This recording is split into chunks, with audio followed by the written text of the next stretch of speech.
만남, 오늘은 그림에 끌리다의 저자 이윤서 작가님과 함께 하겠습니다. 어서 오세요. 네, 반갑습니다. 아, 나오셔서 감사합니다. 네, 초대해 주셔서 감사합니다. 사실 작가님은 또 책이랑은 뗄래야 뗄 수 없는 사이시잖아요. 네, 맞아요. 책으로 또 그림을 많이 또 소통하고 계신데 네. 그림하면 많은 분들이 나와는 좀 거리가 멀어, 어려워라고 생각하실 수 있을 것 같아요. 좀 그렇죠? 그림을 알고 보면요, 화가랑 친구가 된 듯한 그런 느낌이 들어요. 그래서 오늘 친구를 만나러 가는 것처럼 오늘 이런 시간을 한번 만들어 보도록 하겠습니다. 네, 네. 친구라고 하니까 싹 와닿으면서 네. 그림이 좀 친근하게 느껴지기도 하는데요. 그렇죠. 친구들 중에 뭐 이렇게 모범생만 있는 건 아니잖아요. 그럼요. 네. 예. 모범생 이미지는 저는 아니기 때문에. 네. 근데 많은 분들이 이제 그림을 생각할 때 내가 아는 화가가 나왔으면 좋겠다. 네. 그러면 좀 그림을 쉽게 이해할 수 있을 것 같다. 이런 생각들도 많이 하실 네. 텐데 오늘 그림에 비친 삶이라는 주제로 강의해 주실 텐데 네. 어떤 화가들 이야기 좀 만나볼까요? 우리가 좀 잘 아는 화가 분들을 모시고 왔는데요. 네, 빈센트 반 고 아시죠? 어서 오십시오. 네네. 예, 모시고 오셨다고 하시니까. 네. 예. 그리고 뭉크 혹시 아시나요? 절규. 네네네. 이 요 표정. 정도는 네, 다 네, 알죠. 맞아요. 네. 아마 많은 분들이 그래도 오늘 내가 아는 사람이 나왔네. 네네. 좀 쉽게 듣겠다. 이런 느낌이 있으실 것 네, 같습니다. 맞아요. 네. 화가에 대한 삶 얘기를 먼저 그럼 해야 될까요? 네, 빈센트 반 고 하면 알고 있는 건 어느 정도 알고 계신지 한번 여쭤볼게요. 저는 사실은 반 고흐를 좀 많이 좋아했어요. 네네. 그림도 너무 예쁘고 좋아해서 네. 전시회도 이제 몇 번 간 나름의 이제 반 고흐 덕후이고 싶다. 네, 라는 사람이었지만 삶을 들여다보니까 네. 좀 슬프더라고요. 맞아요. 슬픈 삶, 요 정도는 알고 있죠. 그 사람들이 지금 반 고를 좀 오해하는 부분이 그냥 너무 불행한 삶, 오. 네, 슬프게 살다가 가난하게 살았다 이렇게 알고 계시는데 네. 좀 들여다보면 정말 나름대로 내면이 좀 강했던 그리고 자기에게 자기 암시를 늘 이렇게 읍조리던 사람이었어요. 네. 그래서 오늘 그 얘기도 같이 한번 곁들여 보겠습니다. 좋습니다. 반 고흐 속으로 또 한번 들어가 네, 볼까요? 네. 예. 여러분도 혹시 그 삶 하면 떠올리는 반 고흐를 떠올리기도 하지만 자화상 그쵸? 그렇죠. 그림. 그죠? 네. 또 떠오르는 어떤 키워드가 있나요? 별이 빛나는 밤? 네. 노란 집? 그 세 가지 정도는 우리가 알고 있죠. 네. 예. 혹시 아몬드 나무? 이게 뭐 들어는 봤습니다. 예. 네네. 조금 유명하지 않을 수도 있는 그림이긴 한데 혹시 감자 먹는 사람들이라는 그림 들어보셨나요? 그 그림은 의외로 어두우니까 좀 무섭게 느껴지기도 하는 것 같아요. 그러니까 우리가 잘 알고 있는 그림들이 빈센트 반 고흐가 아주 짧은 시기에 그렸던 그림들이고 그 이후에 그 이전에 그렸던 그림들은 좀 많이 색이 달라요. 근데 왜 오늘 그런 그림을 그렸는지에 대해서 좀 함께 나눠보도록 하겠습니다. 네. 편지를 참 많이 썼어요. 그렇죠. 동생한테. 네, 동생에게, 테오에게. 거의 뭐 삶이 뭐 사람들과의 소통하는 시간보다 그 동생과 편지를 주고받으면서 지낸 시간이 더 많아요. 한 800여 통의 편지를 주고받아요. 네. 그러니까 총 삶에 한 900여 통의 편지를 썼다면 850 몇 통 정도는 동생하고 주고받았던 그런 형이었어요. 그러면 동생을 그만큼 사랑했다고 봐야 될까요? 그쵸. 형이 동생을 사랑하기도 했고, 그리고 또 동생이 형의 어떤 그 그림을 그릴 수 있는 지원을 해줬던 야, 너무 좋은 지원자였어요. 동생이네. 네. 편지를 쓴 내용 중에요. 작품을 열심히 했지만 잘 팔리지 않은 그런 때였어요. 네. 그래서 고가 동생에게 태호야, 지금 내 작품이 팔리지 않아도 어쩔 수 없다. 그렇지만 언젠가는 내 그림들이 여기에 사용된 물감의 어떤 값어치보다 엄청난 더 크게 가치를 알게 될 날이 올 것이다, 이렇게 이야기를 하거든요. 야. 근데 실제로 그렇게 됐잖아요. 말대로 됐어요. 네. 이게 그러니까 어떤 말을 하느냐도 굉장히 맞아요. 중요하네. 그래서 고흐가 대부분의 편지에 이렇게 자기 암시문처럼 야. 이런 문장들이 상당히 많다는 걸 발견을 했어요. 그럼 그만큼 자신에게 자신감도 있었다, 이렇게 봐야 될까요? 그렇죠. 네, 그렇게 이렇게 반 고흐의 어떤 삶을 이렇게 들여다보면 사실 어린 시절에 그 사람이 성격 형성이 대부분 그쵸, 영향을 되게 많이 미치잖아요. 그쵸. 네, 그러니까 그런 걸 들여다보면 이제 하나의 사건이 있어요. 이렇게 오며 가며 이렇게 한 무덤을 보고 사람들이 자신의 이름을 부르는 거를 듣게 돼요. 무덤을 보고요. 그쵸. 그래서 뭐지? 왜 내 이름을 저기다가 부르는 거지? 나는 살아있는데. 그러니까 그래 알고 보니까 반 고흐가 태어나기 전에 자기 형이 있었던 거예요. 근데 그 형이 그러니까 아주 아기 때 이제 사망을 하고 엄마 아빠가 다시 태어난 이 고흐에게 똑같은 이름을 붙여줘요. 그 아이를 잊지 못했기 그쵸. 때문일까요? 이거 되게 조금 충격적이죠, 그죠? 너무 슬프죠. 예. 그때부터 이제 이런 어떤 의문을 가지기 시작해요. 내가 정말 누구지?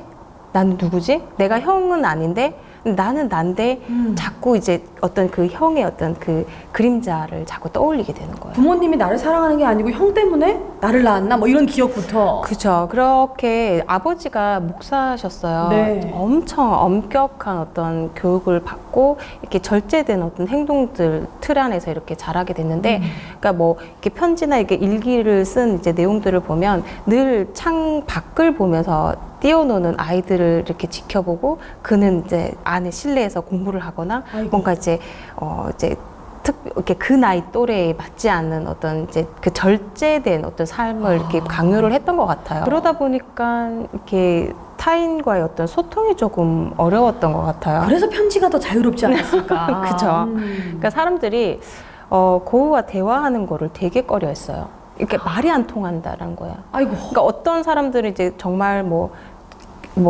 좀 혐오한다 이런 표현을 할 정도로 너무 대화가 안 되니까 꽉 막혔다. 너는 왜 그러냐. 그러니까 사실 절제된 어떤 삶을 사는 사람들은 이게 법이 있잖아요. 이렇게 사실은. 하면 안 되고 저렇게 하면 안 되고 이런 것들을 자꾸 타인에게 이렇게 규정짓다 보니까 점점 사람들과의 어떤 트러블이 좀 많이 이제 생겼던 사람이에요. 네.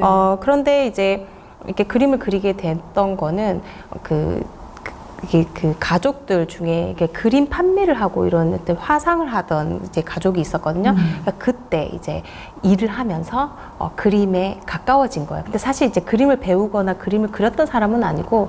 뭐 실제로 어떤 스승에게 배운 게 아니라 그쵸. 독학이네요. 네, 독학. 그러니까 여러분들 잘 아시는 그 밀레 네. 있죠. 밀레를 상당히 좋아했어요. 그러니까 고우가. 네, 그림이 이렇게 판매하고 뭐 이렇게 뭐 전집이나 이런 것들을 볼 기회가 많으니까 그렇게 스승을 이제 스스로 이제 마음속에 삼았던 거죠. 네. 반고하면 한 가지 또 오해를 하시잖아요. 그림을 한 점도 팔지 못했다. 네, 너무 가난하게 살았다. 비운의 화가였다? 네, 그랬다 그러는데 사실 이제 유화 작품에 한해서 네. 그랬던 거예요. 어떻게 화가의 삶을 사는데 그림 하나도 못 팔고, 네, 그럼 뭐 먹고 살아요? 아무리 동생이 돈을 그렇네요. 붙여줘도, 그죠? 예. 그러니까 근데 사실 그 정도는 인기가 없었기 때문에, 이게 뭐 생활비가 넉넉했거나 이렇게 그림을 팔지 못했던 거죠. 근데 이제 사후에 여러분들이 좀 놀랄 만한 네, 가격대 그림이 하나 있죠. 865억 6천만 원에 낙찰된 그림이 하나 있습니다. 800이요? 저는 네, 보지를 못했는데, 예, 네. 뭐, 죄송하지만 가늠이 잘 안 되네요. 865억 이상의 그림. 네네. 그 그림이 이제 그 가세 박사의 초상이라는 작품이에요. 우리가 알고 있는 유명한 그림은 아니고 그래도 한번 보시면 아실 만한 네. 그 그림이 그렇게 비싸게 낙찰된 이유가 있나요? 반고 그림을 좋아하기 때문에 사실 이렇게 보면 고흐 그림이 왜 이렇게 어떤 고가에 낙찰이 되고 사람들이 이렇게 좋아할까라는 의문을 품었던 때가 있어. 아주 오래전에. 네. 근데 그거를 이제 아는 지인이 이제 그림 하시는 분이 너 고흐가 왜 유명해진지 모르는구나. 일본 사람들 때문이야 이러는 거예요. 일본 사람. 일본 사람들이 반고 그림을 정말 좋아해요. 네. 그래서 그 경매가에 이렇게 그 가격대를 이렇게 아주 높은 고가에도 이렇게 낙찰을 받는 이런 일들이 일어나다 보니까 점점점 그림들이 이렇게 가격이 올라갔고, 왜 있잖아요. 이렇게 만화 중에 명탐정 코난 혹시 아세요? 알죠. 그 영화 버전으로 네. 그 해바라기 그림이 이렇게 유출되고 뭐 이렇게 그런 내용이 하나 있어요. 그러니까 그게 반고 그림이잖아요. 해바라기. 그쵸. 그러니까 그 정도로 주제를 삼을 만큼 만화에서조차 이렇게 삼을 만큼 일본 사람들이 네 되게 좋아하는 작가예요. 야, 그러니까 세계적인 인기를 힘입은 거는 뭐 말할 것도 없고 일본 네. 사람들이 또 엄청 좋아했던. 제가 이제 일본 이야기를 꺼낸 이유가 이 가세 박사의 초상을 그 일본 그 명예 회장이 이렇게 낙찰을 받았던 거예요. 865억. 그랬구나. 네. 그런데 그분이 이제 이게 에피소드가 하나 있어요. 그분이 유서를 이제 쓰면서 내가 죽을 때 이 그림과 같이 화장해달라. 예?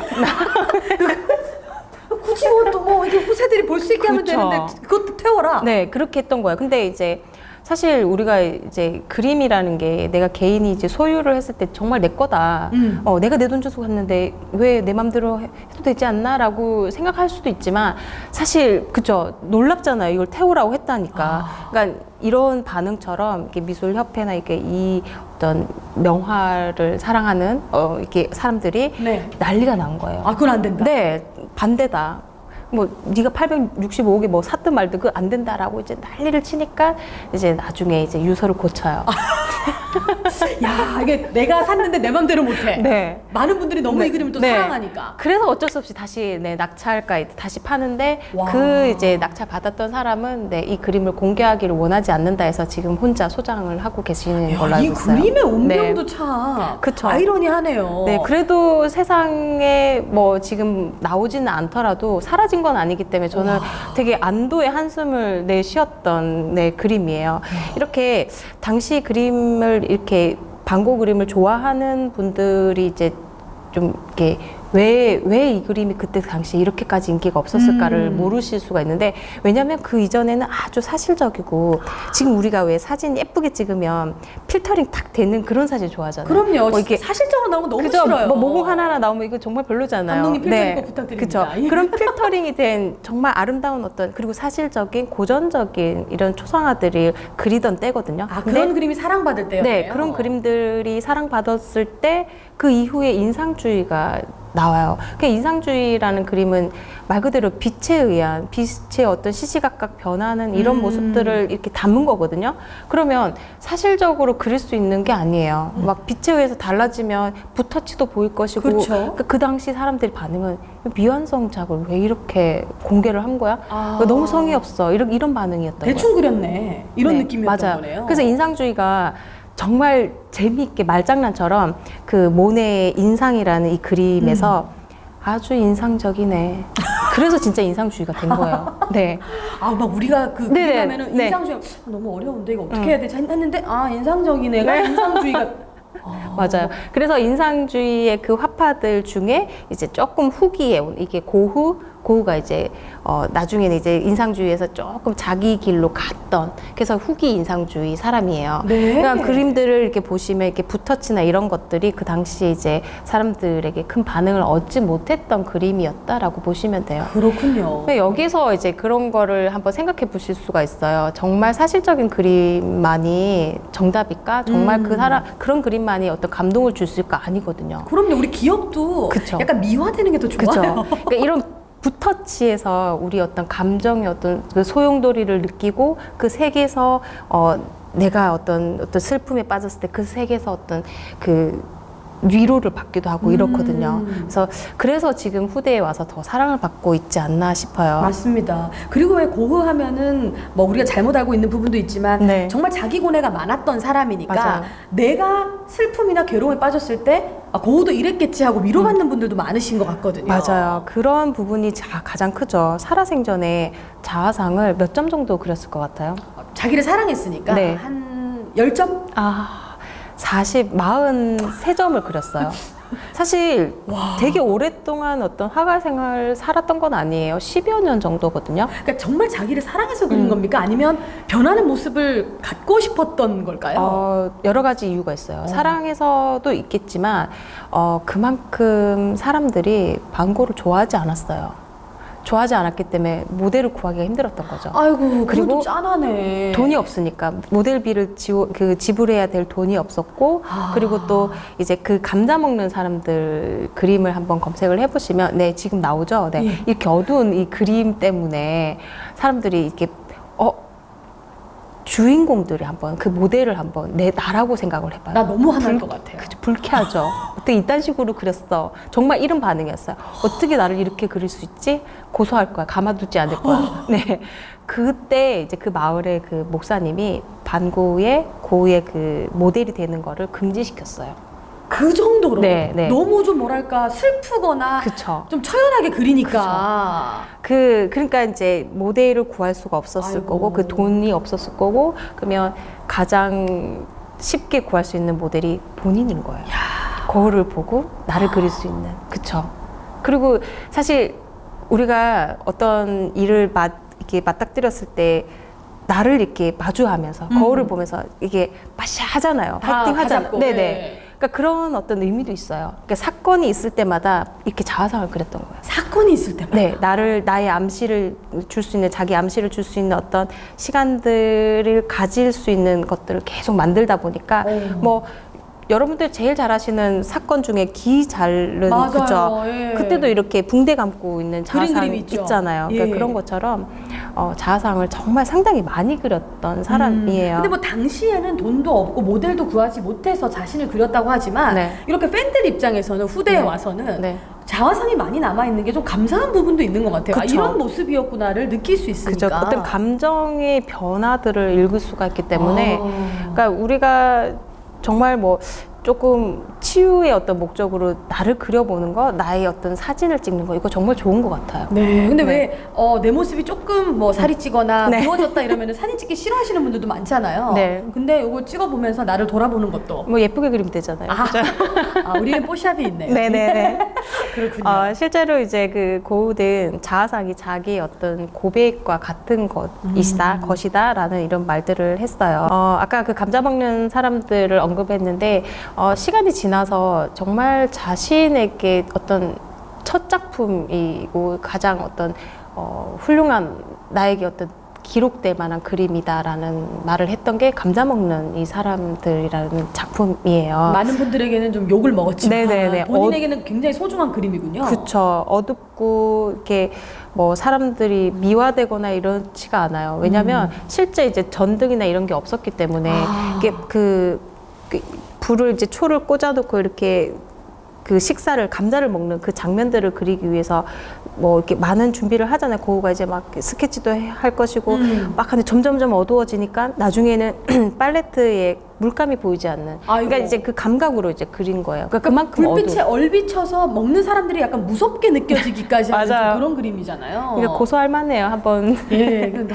내 얼굴이 이렇게 네. 찌그러져서 나왔다 그러면 나도 하는 많이 날 것 그쵸, 같아요. 맞아요. 예. 그래서 그만큼 사람들이 좋아하지 않았고 또 아까 자기 어떤 규칙이나 또 절제된 생활을 하다 보니까 이 사람들에게 이 당시는 자기가 전도사를 하고 있었던 때예요. 네. 그래서 왜 그림 화상을 하다가 또 이제 이 길이 아니구나 이제 뭐 어떤 사랑을 고백했다가 차여서 다시 뭐 이런 우여곡절이 있어요.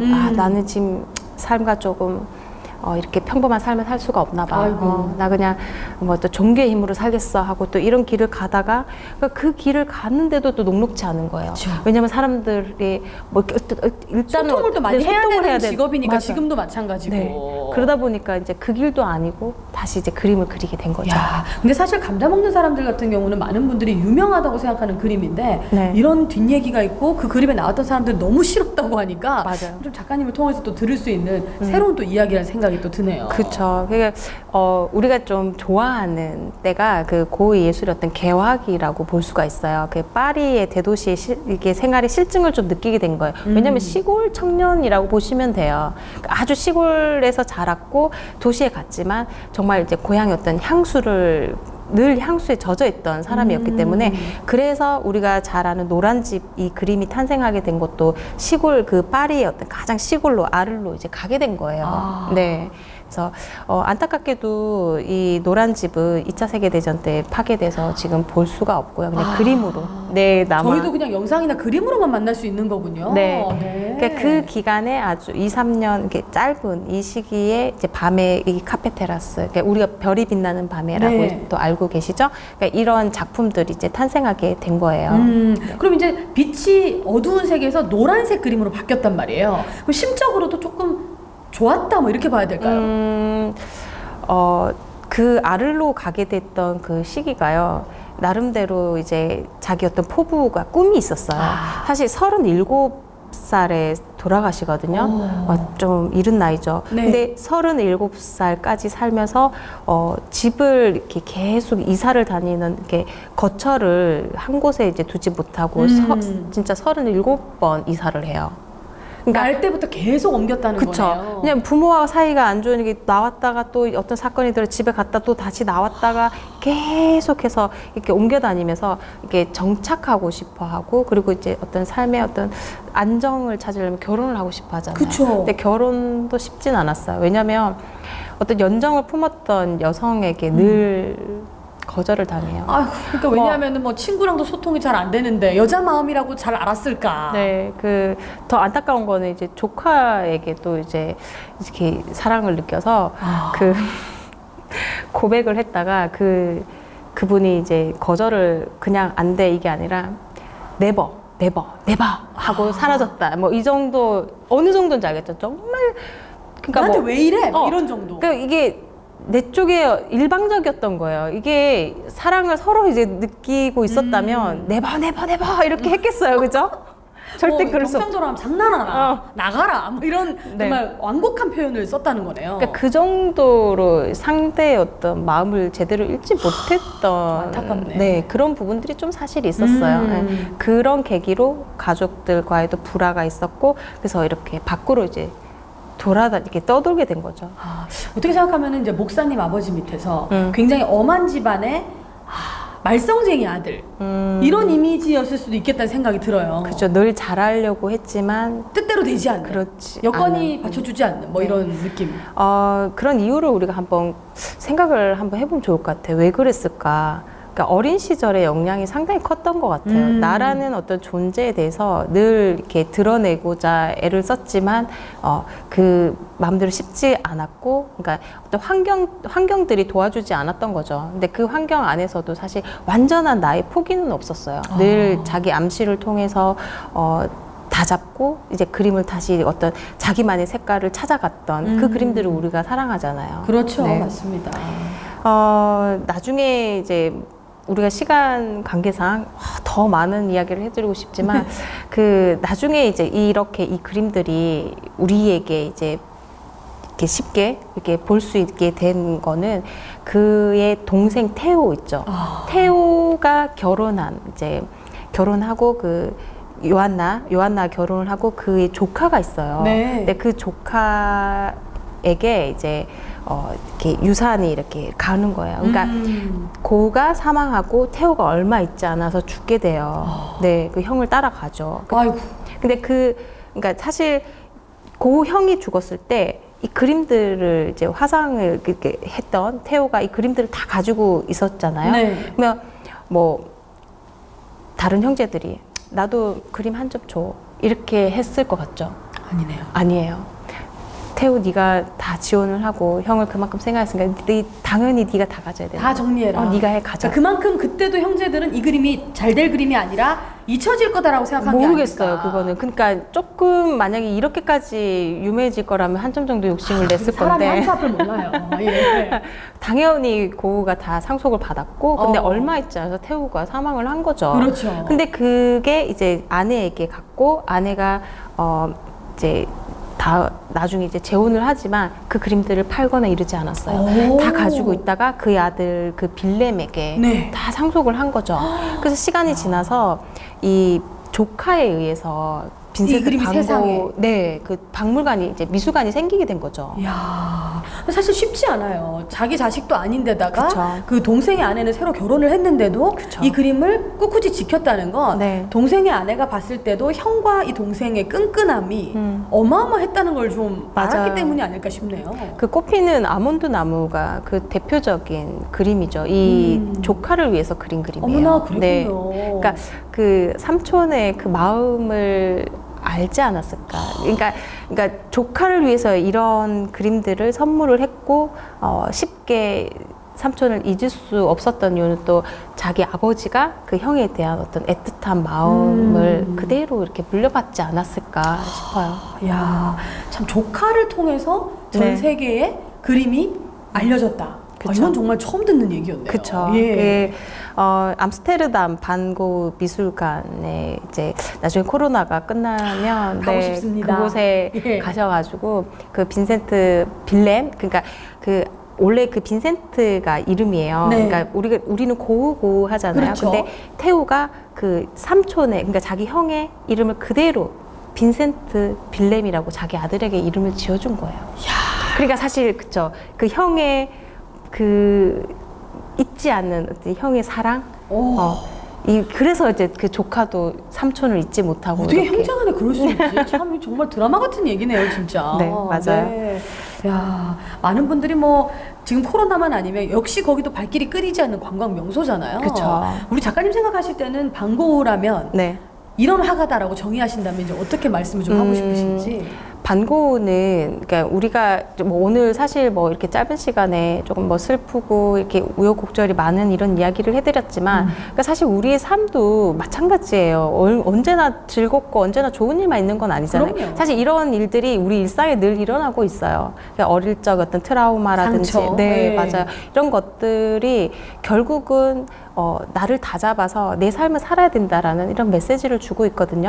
그래서 코로나로 인해서 우리가 뭐 미술관에 간다거나 해외여행을 가는 게 지금 쉽지는 않잖아요. 그럼요. 네, 이렇게 화가의 삶을 들여다보면서 이렇게 쉽게 그래 랜선으로도 이렇게 검색을 또 하셔가지고 이렇게 그림들을 보면 그의 삶을 우리가 그의 삶을 통해서 그려진 이 그림들을 통해서 우리가 충분히 어떤 치유의 효과를 느낄 수가 있으실 거예요. 그래서 그의 삶을 보면서 여러분도 이제 힐링하는 시간이 되셨으면 좋겠습니다. 네. 반고에 관한 얘기를 사실 뭐 이렇게 짧게 하기에는 네. 어마어마한 분량이 있지만 그래도 그 화가의 뒷얘기를 알고 나니까 좀 가까워진 것 같고 오늘 말씀하신 그 주제의 친구와도 네. 좀 일맥상통한 것 같은데요. 이런 친구 있잖아요, 그렇죠? 이런 네. 조금 약간 꽉 막힌 듯한 이런 친구가 있는데, 그러니까 그게 나쁜 게 아니더라니까요. 네, 그러니까 그의 삶은 그의 삶이에요. 그러니까 나중에 그 친구가 또 어떻게 될지 몰라요. 네, 맞아. 이해해주고 그냥 나름대로의 소통을 하고자 최선을 다하고 있는 거예요. 그러니까 우리가 이해가 필요한 어떤 사람들과의 어떤 관계에서 이해가 필요하지 않나 싶어요. 네.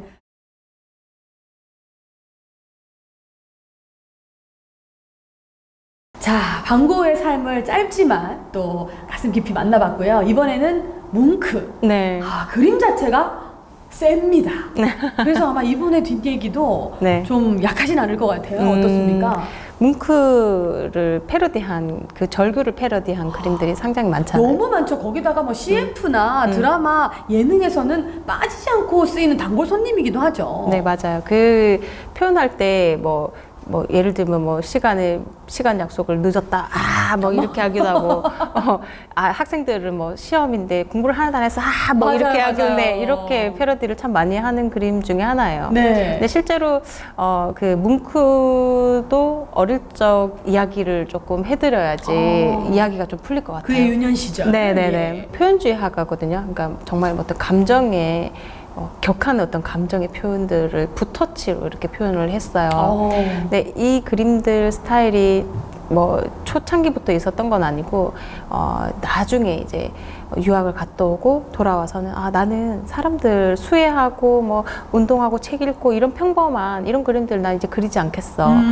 나는 숨쉬고 느끼고 괴로워하고 사랑하며 살아가는 어떤 인간을 그리고 싶다라고 이야기를 해요. 그러니까 원래는 그러면 그런 평범한 그림을 그렸던 화가였습니까? 그렇죠. 그러니까 뭐 편안하게 책을 읽거나 이런 것들 보면 우리가 이제 좋아하잖아요. 네. 오히려 뭐 봄으로 해서 약간 편안함을 느끼기도 하는데 그 뭉크 그림은 보면 뭔가 나의 어떤 숨겨진 감정들을 막 이렇게 꺼내어서 이렇게 한번 상기시켜 주는 것 같아요. 그러니까 내가 잊고 있었던 감정들을 올라오게끔 만드는. 그쵸. 그러면서 어떤 그런 상처들이 있던 사람들이 이 그림을 봄으로 해서 이게 그냥 뭐 그냥 싫은 게 아니라 그러니까 그게 치유가 되는 어떤 효과를 그러니까 우리가 현대인들이 사실 뭐 고독과 외로움 이런 것들이 상당히 많이 느끼는 지금 그렇잖아요. 네. 그러니까 그런 걸 대변하는 그림들이 아닌가 싶어요. 그렇다면 어떤 그림을 우리가 만났을 때 이 그림에 눈이 간다. 이 그림을 보면 막 눈물이 난다. 혹은 너무 좋다 하는 건 자기 감정하고도 연관이 있다는 그쵸. 거네요. 네. 그러니까 실제 이제 뭉크가 숨쉬고 느끼고 괴로워하고 사랑하는 이런 것들을 표현하고 싶다라고 했던 것처럼 그대로 우리가 느끼고 있더라는 거죠. 그러면은 그런 그림을 그리고 싶다 하는 것은 자신도 예전에 상처가 좀 있었다. 네. 어릴 적에 그 어머니가 좀 일찍 돌아가세요. 네. 그때 당시에는 뭐 국민의 병 뭐 이렇게 불릴 정도로 그 폐결핵에 걸리셔가지고 돌아가셨는데 일기를 이렇게 많이 남겨놔요. 그때 나는 인류의 가장 끔찍한 두 가지의 병을 얻었는데 그게 이제 결핵과 정신병을 물려받았어라고 이야기를 해요. 본인이. 네, 그러니까 어머니의 어떤 그 죽음을 지켜보면서 그러니까 늘 불안했던 거예요. 네. 나도 죽을 수 있지 않을까? 그러니까 그 나이가 그때 나이가 5살이에요. 너무나 충격적일 수 그쵸. 있죠. 너무 어릴 때 겪는 일이니까. 맞아요. 그 정신병은 무슨 말이냐면, 그러니까 너무 건강에 대한 어떤 두려움 이런 것들을 가지다 보니까 예민해져 있고, 그리고 아버지께서 어머니가 돌아가신 이후에 극도로 예민해지면서 이 아이들에게 이제 어떤 사랑보다는 엄격함. 네, 그걸 히스테리를 부린 거죠. 아이고. 그러니까 자기 아버지를 보면서 아버지가 정신병자처럼 보였던 거죠. 야, 그러니까 식구들이 어머니가 돌아가심으로 인해서 모두가 어떻게 생각하면 좀 무너지는 상황이었네요. 네. 그렇다고 해서 집안이 너무 가난하고 그렇지도 않았어요. 네. 아버지가 군의관으로 이렇게 하시고 작은 이제 병원을 차리셔서 뭐 그러니까 의사로서 활동을 하던 사람이었기 때문에 그런데 자기 아내는 그 병으로 세상을 떠났고 그리고 그 어머니를 대신해서 그 누나가 있었어요. 예. 네. 누나가 이제 거의 뭐 엄마처럼 이렇게 보살펴주고 집안일도 했는데 15살이 됐을 때 다시 결핵에 걸려서 누나마저 세상을 떠나요. 그러니까 제2의 엄마라고 생각했던 누나마저 잃었을 그쵸. 때는 더욱더 상심했겠는데요. 그렇죠. 그러니까 그런 것들이 점점점 이게 해소되지 않고 내 안에 계속 씨앗을 품고 있듯이 가지고 있었던 거예요. 그러니까 이런 경우도 사실 뭐 이렇게 극단적으로 보일 수도 있지만 우리 일상에서 좀 볼 수 있는 것들이에요. 뭐 우리 병은 좀 흔하고 그 병을 치유하기 위해서 우리가 뭐 고군분투하고 뭐 이렇게 하잖아요. 네. 그러니까 그런 것들이 이제 어떻게 해소해야 되는지를 이렇게 그림을 통해서 해소가 되지 않을까 싶어요. 네. 조금 자란 후에 어머니를 떠올리면서 이렇게 어머니가 죽은 이 장면들을 이렇게 죽은 어머니라는 이 그림을 그렸어요. 그러니까 아기 때 그린 게 아니죠. 자라서 어머니가 뒤에 누워 계시고 이렇게 두 손으로 귀를 막고 있어요. 그러니까 뭐 절규처럼 그렇게 세진 않아도 뭔가 아이가 굉장히 불안해 보이는 그림인 거네요. 그렇죠. 사실 인정하고 싶지 않지 않았을까 싶어요. 그렇죠. 제대로 정말 그때는 엄마한테 안기는 게 최고인 그런 나이대에 아픔을 겪었기 때문에 네. 이런 그림을 후에 그린 거네요. 그렇죠. 그래서 어머니를 세상에 떠나 보내고, 그러니까 이 시리즈를 계속 그려요. 어머니에 관한 시리즈. 그렇죠. 어머니가 돌아가시고 우리와 이게 장례 절차가 좀 틀렸나 봐요. 네. 그 침대에 돌아가신 어머니가 누워 계시고 사람들이 이제 이렇게 와서 이제 돌아가신 분을 보는 이런 시간들을 가졌나 봐요. 그 앞에 이 아이가 또 길을 막고 있는 이 그림을 보시면 당시를 어떻게 회상하고 어떤 감정을 느끼는지를 아실 수 있으실 거예요. 너무 슬픈 그림인 것 같아요. 아이의 입장에서도 슬프고 뭐 부모가 된 입장에서도 그쵸. 너무 마음이 안타까운 진짜 그런 그림이네요. 그렇죠. 그 뭉크 예술의 어떤 전환점이 하나 있는데요. 그게 이제 그 병든 아이라는 이 그림인데요. 누나가 이제 이 세상을 세상을 떠나기 이전에 이제 병들어 있을 때 이 모습을 이렇게 그려요. 근데 이 그림이 세상에 딱 하고 오픈됐을 때 사람들이 반응이 어땠을 것 같아요? 왜 저런 걸 그렸지라고 하지 않았을까? 맞아요. 그러니까 우리가 그림하면 아름다워야 되고 편안해야 되고 이렇게 어떤 인테리어를 했을 때도 이 무방해야 돼 전혀 뭐 해치지 않아야 되는 어떤 그래야 된다는 어떤 고정관념을 가지고 있는데 이런 병든 아이를 집에 걸어놓을 수는 없잖아요. 그죠? 그러니까 당시 사람들이 왜 이런 주제로 그림을 그리는 거야? 너 왜 이런 그림을 그려? 갑자기 왜 이래? 불편해. 넌 사기꾼이야. 이런 소리까지 들어요. 이런 그림을 왜 그리는 거야? 하고 비난을 받기 시작하거든요. 네. 그때 이제 사실 조금 충격을 먹어요. 왜냐하면 같은 동료들이 전시를 같이 하기로 하고 했던 동료들이 자기의 그림이 걸린 걸 그 그림을 보고 사기꾼이야. 너는 이런 그림을 그리다니 넌 용납할 수 없어. 이렇게 막 전시회를 네가 해치고 있어. 그렇게 했던 거죠. 그러니까 그렇다고 해서 뭐 굴할 것 같으면 그리지 않았겠죠. 그렇죠, 그렇죠. 네. 조금 이제 전환되는 그림이에요. 봄이라는 이 작품인데요. 네. 이것도 마찬가지로 누나가 이제 아팠을 때 죽기 이전의 모습이지만 말 그대로 좀 아파 보이죠, 그죠? 그러니까요. 네. 하지만 제목 봐요. 봄이잖아요. 아, 자신도 희망을 암시하는. 네, 그 누나를 향해서 이제 비춰오는 그 빛, 그러니까 어떤 희망을 암시한 것 같아요. 그러니까 어쩌면 누나가 다시 봄을 맞이할 수 있지 않을까 하는 어떤 희망. 희망을 조금 가지고 있었던 부분도 있었을 거고. 가지마 이런 느낌도 있고. 그렇죠. 너무나 사랑했던 그 누나를 향한 그림인데요. 이 그림은 좀 인정을 받게 돼요. 네. 아까 그 앞에 병든 아이는 비난을 받았다면 이 그림은 이 그림을 통해서 인정을 받고 나라에서 보내주는 유학을 잠시 다녀오게 됩니다. 네. 네, 그 정도로 이제 완전한 어떤 반전이 일어난 거죠. 이런 주제로 그림을 그려? 그리고 용납할 수 없어. 왜 이 붓터치는 뭐야? 이거 미완성작이잖아. 또는 너 이게 성의 없이 그렸어. 이런 비난들이 쏙 들어간 그림이라고 보시면 됩니다. 네. 조금 정리가 됐죠, 붓터치가. 그죠? 다시금 좀 일어나게 해준 그림이 되기도 했겠네요. 네. 네. 모든 것이 어떤 위치한 어떤 맥락에서 생각해야지만 흥미롭다라는 이야기를 합니다. 그러니까 전후 사정, 어떤 이 사람이 감정을 가지고 어떤 일을 겪었고 이런 것들을 다 알아야지만 내 그림을 제대로 볼 수 있지 않냐 이런 의미인데요. 맞아요. 뭉크가 이런 상처가 있는지 몰랐던 사람에게 그 그림은 상처지만 그쵸. 본인은 나름의 그 치유하는 네. 그림을 또 그렸다고 봐야겠네요. 맞아요. 이분 결혼했을 것 같아요? 안 했을 것 같아요? 못하지 않았을까요? 누나와 엄마의 상처 어떻습니까? 제가 봤을 때는 못했다기보다 안 한 것 같아요. 왜냐면 끊임없이 한 여성이 결혼하자고 조르거든요. 뭉크를? 네, 조르는데 계속해서 피해 다닙니다. 뭐 예를 들면 내가 가장 사랑하는 건 난 예술이야. 아니, 이제 헤어지는 게 무서웠던 거 아닐까요? 집착, 그쵸. 헤어지는 게 무섭기보다는 뭐라지? 그러니까 나가 너무 중요하니까. 이제는 나만 생각할게. 그러니까 이제 이 한 여자에게 내 삶을 주기는 싫은 거예요. 그래서 그렇게 좋아하지 않았네. 뭐 나는 내 작품 속으로 뛰어들어야 나는 내 삶을 견딜 수가 있어. 뭐 이런 말도 하고 편지를 계속 보내요. 그 다음에 보낸 여자가 이제 굴하지 않으니까 나는 오로지 그림 그리는 일에만 어울리는 사람이야. 이 정도 하면 여자가 떨어져 나갈 건데 괜찮아. 나는 네 옆에 있을 거야. 내가 도와줄게. 그렇게 하는 거예요. 그러다가 사건이 하나 생기죠.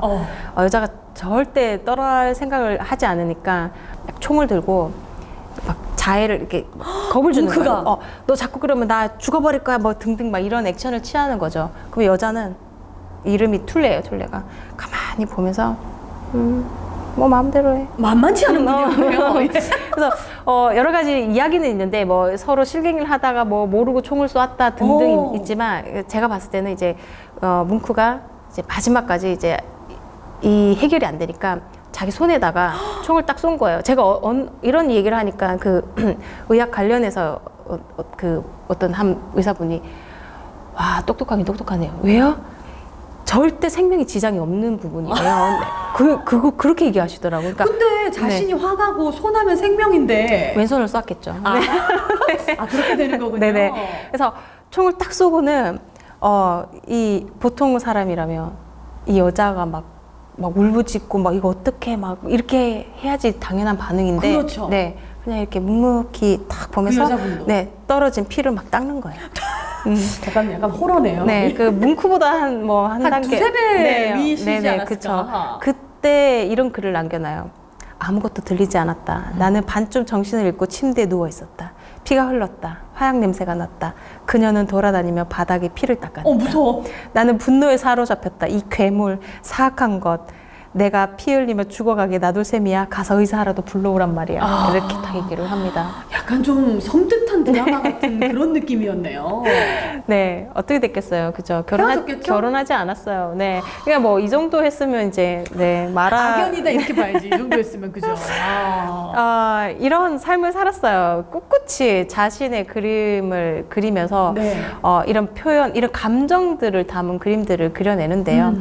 너무나도 우리가 사랑하는 아까 초반에 말했던 절규 이 그림은요. 그 요거는 조금 예전이긴 하지만 1,355억에 낙찰이 됩니다. 네. 누가 갖고 계십니까 지금? 그러니까 누가 갖고 있을까요? 야. 사실 이 정도 어떤 고가의 그림들을 이렇게 경매에 낙찰을 받으신 분들은 뭐 오픈하시는 분도 계시지만 알려지는 걸 원하지 않으신 분들이 많아요. 그래서 대신해서 이렇게 낙찰을 받아서 이렇게 넘겨주는 그런 일을 많이 해요. 그러면 이 뭉크의 절규라는 작품은 뭉크가 자신을 그리게 된 건가요? 맞아요. 이게 해골을 그린 듯 하지만 네. 실제 자신이 그 다리를 건너면서 이렇게 세상이 보였던 거예요. 막 구불구불 거리는 이 하늘, 붉은 핏빛이 보이는 이 하늘이 실제로 보였기 때문에 그 자리에 서서 움직일 수가 없었던 거예요. 그만큼 내가 괴롭다는 걸 표현한 작품인 거죠? 병이죠. 네. 약간 그 어떤 정신 착란증이라 해야 되나 이런 약간 병을 가지고 있었던 거예요. 근데 건강염려증을 가지고 있었음에도 불구하고 사실 장수했다고 보시면 돼요. 아 그래요? 뭉크도 장수했습니까? 네, 뭐 지금 뭐 정신이나 뭐 유전적으로나 좀 힘들지 않았을까 싶었는데 그렇지 않군요. 네, 그 1863년 태생이거든요. 네? 그리고 1944년에 타계를 하셨어요. 왜 사셨나요? 네, 그러니까 건강을 아주 염려를 하던 그 병적인 건강염려증을 가지고 계셨던 분이 예. 치고는 조금 오래 그런 분들이 사셨죠. 오래 삽니다. 관리를 잘 하시기 때문에. 이 절규의 이 그림을 아주 자세하게 자신의 일기장에다가 적어 놓습니다. 네. 네, 읽어드릴게요. 나는 2명의 친구와 길을 걷고 있었다. 네, 일몰을 보고 있었다. 갑자기 하늘이 피처럼 빨갛게 바뀌었다. 나는 그 자리에 발걸음을 멈춘 채 다리 난간에 가까이 갔다. 굉장히 피곤한 상태였다. 검푸른 피오르드와 도시의 위에는 피와 혀 같은 노을이 물들어 있었다. 아이고. 친구들은 계속 걸어갔고 나는 남았다. 공포에 떨면서. 그리고 나는 풍경을 뚫어지게 응시하면서 큰 외침을 들은 것이다. 그래서 그 외침 소리에 귀를 막은 거예요. 그래서 그것이 그림으로 네. 표현이 된 거네요. 네. 이 그림은 뭐 파나로도 많이 남겨져 있고요. 파나로도 남겨져 이 한 작품만 있는 건 아니에요. 네. 여러 작품을 했는데 그래도 네. 그 스케치는 거의 동일합니다. 네. 야, 이 절규를 보고 네. 나한테 와닿는 그림이야라고 느끼신다면 네. 지금 정말 놀랄 만큼 내가 스트레스를 받고 있다. 네. 이렇게 봐도 무방하지 않을까요? 그렇죠. 그만큼 이 그림을 보고 뭐 우습게 뭐 이렇게 패러디 하시는 분도 계시지만 나름대로 자신의 어떤 심정을 표현한 거잖아요. 그러니까 어떤 그 감정들이 우리가 고스란히 느끼고 있다라는 거예요. 사실 뭉크는 자신이 보이는 것을 그리는 게 아니라 자기가 보았고 감정을 느끼고 있던 거를 풀어냈던 사람이에요. 네. 그러면 자신이 또 그리면서 저희가 누누이 얘기해왔지만 좀 치유하는 과정도 있었겠네요. 그죠. 뭐 현대인의 이 외로움과 고독함을 우리를 대변해서 이 그림들을 보고 대변하고 있는 이 그림들을 보고 내가 힐링을 하고 치유를 하고 있다라고 보시면 되죠. 네. 왜 좋아하겠어요? 좋아하는 이유는 있는 거예요. 내 그냥, 안에도 네. 그런 감정이 있는 그쵸. 것이다. 뭉크라는 화가 그러면 네. 우리 작가님 생각하시기에 뭐라고 좀 표현을 해야 되는 화가일까요? 이렇게 장수할 수 있었던 거는 나름대로의 자기 치유를 할 수 있는 방법을 그림으로 풀어냈던 것 같아요. 만약에 이 사람에게 붓 이걸 그릴 수 있는 여건을 만들어주지 않았다면 네. 정말 네. 힘들지 않았을까? 뭐 힘든 삶을 살았거나 아주 이렇게 장수할 수가 없었을 거나 그렇죠. 그러니까 그림을 그렸다는 건 그 사람에겐 치유의 과정이었다. 네. 지금 사실 이 코로나 시대에 우리가 외출하는 것도 좀 어렵고 그쵸. 집안에서 오히려 우울하다고 생각하시는 분들이 더 많잖아요. 그쵸. 그러니까 나만의 치유 방법이나 좀 즐길 수 있는 거리를 반드시 찾아야 된다. 그림을 보시는 것도 좋고요. 그냥 뭐 그림을 뭐 다 이렇게 전문적으로 알아야지만 본다 이런 어떤 관념에서 벗어나시면 될 것 같아요. 그냥 그 그림이 이유는 모르겠지만 나는 편안함을 느껴. 난 이 그림이 나에게 좀 따뜻함을 주는 것 같아. 이런 네. 그림들이 있으면 이렇게 프린트 하셔가지고 이렇게 가까운 곳에 이렇게 벽에 또는 이렇게 액자에 넣어서 걸어 놓으시는 거 좋을 것 같아요. 우리가 뭐 낙찰받을 수는 없으니까. 네, 이거를 뭐 이렇게 상업적으로 하시는 거는 이게 안 됩니다. 네네. 네, 이게 뭐 저작권도 있는 것도 있고 하니까. 그런데 집안에 나만을 위한 어떤 갤러리를 만들어 보시는 거 되게 좋을 것 같아요. 아, 그런 식으로 지금 요즘 같은 때에 나를 치유하는 방법을 가지는 것. 네. 나와 같은 감정을 가지고 있는 것 같은 화가를 찾아보는 거. 네. 이것도 아주 또 큰 도움이 될 것 같네요. 그렇죠. 절규 갑자기 그런 생각이 드네요. 진짜 실제 아이들이 밖에 나가서 뛰어놀고 싶은 이 맞아요. 아이들이 안 돼, 안 돼, 하지 마, 나가면 안 돼, 위험해 했을 때 애들이 지금 절규하고 있지 않을까. 아, 도서관도 왜 부분 기간했다가 안 했다가 막 이러니까 그쵸. 도서관 앞에 책 빌리러 왔는데 잘 안 돼, 뭐 이런 느낌까지도 다 살릴 수 있지 않을까 싶습니다. 그거 괜찮을 거예요. 아이들하고 이렇게 그림을 이렇게 프린트를 하셔서 얼굴을 다 오려서 아이들 얼굴 딱 이렇게 넣는 이런 놀이에도 좋을 것 같아요. 나름 놀이 방법까지. 아니 작가님, 근데 네. 이렇게 두 명의 화가만 알고 지나가기에는 네. 너무 좀 아쉽습니다. 어떡하나요? 다음번에 한 번 더 네. 와주실 수 있나요? 네, 오겠습니다. 아, 네. 좋습니다. 그럼 2탄으로 또 저희가 네. 우리 또 작가님의 또 다른 화가에 대한 뒷얘기도 또 다음 시간에 또 만나보도록 할 텐데요. 오늘 강의 어떠셨는지 궁금해요. 이렇게나마 이렇게 만나서 소통할 수 있어서 다행인 것 같고요. 그래서 이 어려운 시기에 너무 이렇게 힘들어 하시지만 마시고 책이나 그림이나 이런 어떤 매개체를 통해서 힐링하는 시간들을 많이 만들어 보셨으면 좋겠습니다. 네, 이번 강의도 여러분께 힐링이 됐기를 바라고요. 다음에는 2탄 우리 이윤서 작가님과의 만남 준비하겠습니다. 많이 기다려주시고 좋아요 많이 눌러주세요. 오늘 이윤서 작가님과 함께했습니다. 고맙습니다. 네, 감사합니다.